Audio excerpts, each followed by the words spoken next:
Okay, folks, so today's the 30th of September, day after my last video on this wheel off of my Tesla. Slept on this last night, tried to make a decision about what I was going to do. Not too keen on spending several $100s on one new wheel for this car when all of the rest of them have minor scuff damage on them at least, which most of it was done by the tire shop. The last time I put tires on it, that's a whole nother story.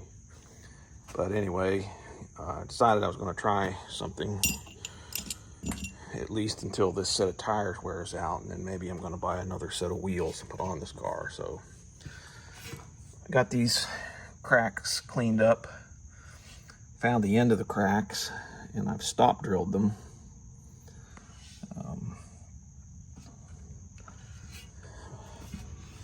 Beveled the stop drill hole. I don't know if you can see that. Clean up the burr. But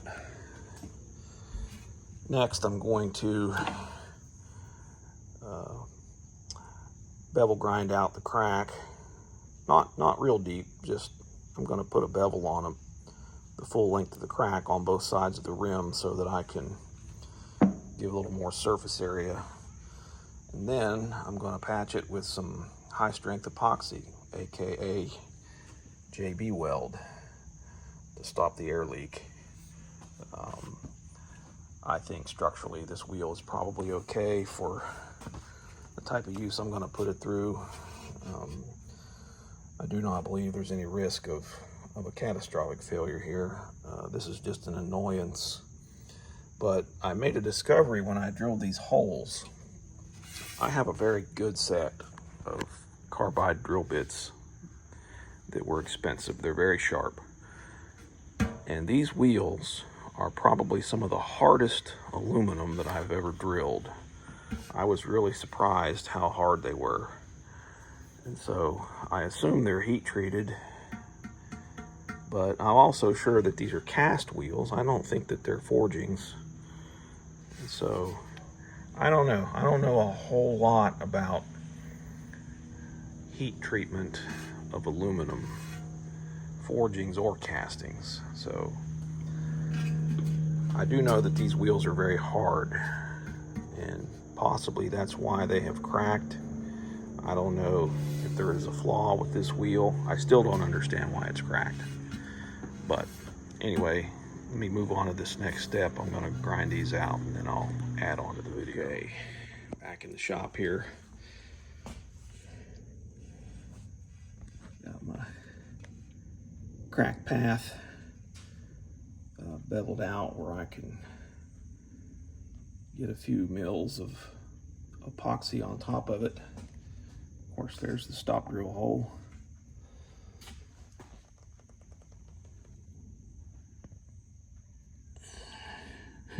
This mark right here is where I had a puncture on a tire on this rim a year ago, and it was a bolt that was about 4 inches long, and it was rubbing on the wheel right there before I could get stopped. Tire went flat immediately. Like I said, I've had a lot of flats with this car, and I don't understand why. Anyway, I've got this stuff wiped clean with some acetone. I'm getting ready to apply some epoxy. So stay tuned. Okay, so the epoxy part is in progress. I've got some packing tape over top of it. This is the 5-minute type of JB Weld. You put the packing tape over it and it feathers the edges nicely and smooths it out, and then after it sets up, you just peel the tape right off, and then you don't have to do hardly any sanding to make it look decent. And I've done the same thing on the bottom side where the stop drill hole is. There's a piece of tape right there to keep it from drooping out. And as you can see, the stop drill hole is full. And then after this first application sets up, probably tomorrow, I'll go ahead and do the same thing on the inside. I'm not in a hurry, so I think it'll probably work just fine. We'll see.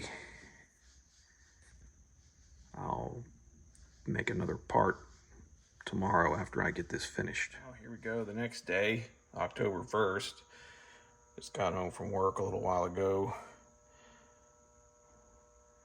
Sanded on this epoxy a little bit just to knock the humps off of it.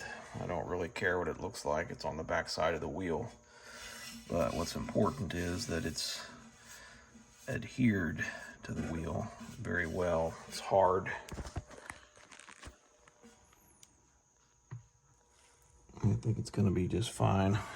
I'm going to put a little bit of paint on it and put the tire back on, and then we'll see how it does over the next coming days, weeks, and months, or however long it lasts. We'll see. I'll post an update. Thanks for watching.